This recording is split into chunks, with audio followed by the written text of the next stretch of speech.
दोस्तों, कायनात के राजों में से एक बड़ा राज तवाज़न का है, एतदाल या तवाज़न।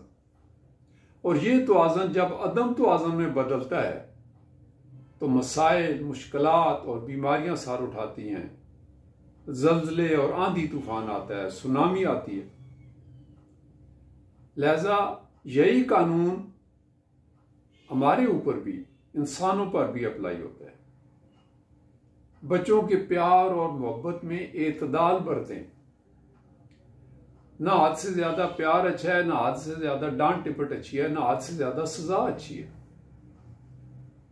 बेजा लाड और प्यार और वो पालना पोसना और उन्हें कैमोफ्लेज करके रखना उन्हें काहिल, नालायक और निकम्मा बना सकता है।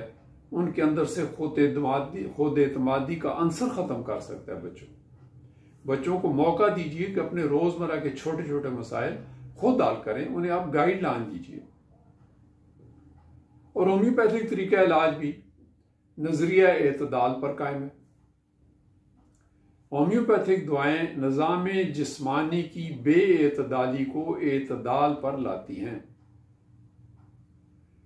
रैपिड जेंटल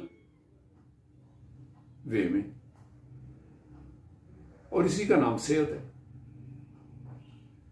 यानी we bring order into disorder.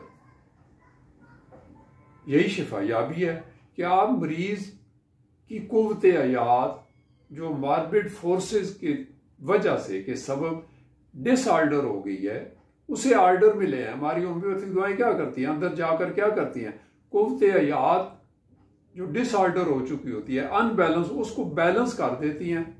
बाकी काम तो आगे उसने खुद करना है।